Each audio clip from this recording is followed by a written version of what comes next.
നമസ്കാരം. Raf talks ഫുട്ബോളിലേക്ക് ഏവർക്കും സ്വാഗതം. ഇപ്പോൾ അവസാനിച്ച യൂറോ കപ്പിൽ തകർപ്പൻ പ്രകടനം നടത്തിക്കൊണ്ടാണ് സ്പെയിൻ കിരീടം നേടിയത്. അതിൽ വലിയ പങ്കു വഹിക്കാൻ FC ബാഴ്സലോണയുടെ യുവ പ്രതിഭയായ ലാമിൻ യമാലിന് കഴിഞ്ഞിരുന്നു. ടൂർണമെന്റിലെ ഏറ്റവും മികച്ച യുവതാരം അദ്ദേഹമായിരുന്നു. 1 ഗോളും 4 അസിസ്റ്റുമായിരുന്നു അദ്ദേഹം നേടിയിരുന്നത്.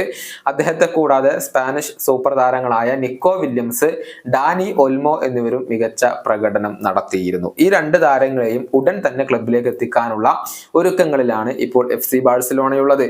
നിക്കോ വില്യംസിന് വേണ്ടിയുള്ള ശ്രമങ്ങൾ നേരത്തെ തന്നെ ബാഴ്സലോണ ആരംഭിച്ചിരുന്നു. അത്ലറ്റിക്കോ ബിൽബാവോക്ക് വേണ്ടിയാണ് അദ്ദേഹം ഇപ്പോൾ കളിച്ചുകൊണ്ടിരിക്കുന്നത്. താരത്തെ സൈൻ ചെയ്യാനുള്ള ഒരു സാമ്പത്തികപരമായ കപ്പാസിറ്റി ഇപ്പോൾ തങ്ങൾക്കുണ്ട് എന്നുള്ളത് ബാഴ്സലോണയുടെ പ്രസിഡന്റായ ലാപോർട്ട നേരത്തെ തന്നെ വ്യക്തമാക്കിയിരുന്നു. ഇപ്പോൾ ബാഴ്സ കാര്യങ്ങൾ അതിവേഗത്തിലാക്കി എന്നാണ് മുണ്ടോ ഡിപ്പോർട്ടീവ ഉൾപ്പെടെയുള്ളവർ റിപ്പോർട്ട് ചെയ്തിരിക്കുന്നത്.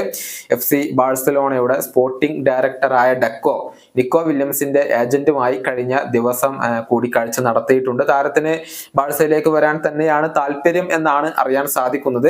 പക്ഷെ ഇംഗ്ലീഷ് പ്രീമിയർ ലീഗ് ക്ലബ്ബുകളായ ചെൽസി അതുപോലെ തന്നെ ആഴ്സണൽ എന്നിവർ ഈ ഒരു താരത്തിൽ താല്പര്യം പ്രകടിപ്പിച്ചിട്ടുണ്ട്. ഏതായാലും അത്ലറ്റിക്കോ ബിൽബാവോ താരത്തിന് വേണ്ടി ഒരു വലിയ തുക തന്നെ ആവശ്യപ്പെടും എന്ന കാര്യത്തിൽ സംശയങ്ങൾ ഒന്നുമില്ല. അതേസമയം മറ്റൊരു സ്പാനിഷ് താരമായ ഡാനി ഒൽമോ നിലവിൽ ജർമ്മൻ ക്ലബ്ബായ RB ലെയ്പ്സിഗിന് വേണ്ടിയാണ് കളിച്ചുകൊണ്ടിരിക്കുന്നത്. അദ്ദേഹത്തിന് വേണ്ടിയുള്ള ശ്രമങ്ങളും ഇപ്പോൾ ബാഴ്സലോണ ആരംഭിച്ചു കഴിഞ്ഞിട്ടുണ്ട്. യൂറോ കപ്പിലെ മികച്ച പ്രകടനങ്ങളാണ് ഈ 2 താരങ്ങൾക്കും തുണയായിട്ടുള്ളത്. നിക്കോ വില്യംസിനാണ് ബാഴ്സലോണ ഇപ്പോൾ ഏറ്റവും കൂടുതൽ മുൻഗണന നൽകുന്നത്. എന്നാൽ 2 താരങ്ങളെയും ഒരുമിച്ച് കൊണ്ടുവരാനുള്ള ശ്രമങ്ങൾ തന്നെയാണ് ക്ലബ്ബ് ഇപ്പോൾ നടത്തുന്നത് എന്നാണ് സ്പാനിഷ് മാധ്യമങ്ങൾ റിപ്പോർട്ട് ചെയ്തിട്ടുള്ളത്. ഈ വീഡിയോയുടെ അവസാനിപ്പിക്കുന്നു.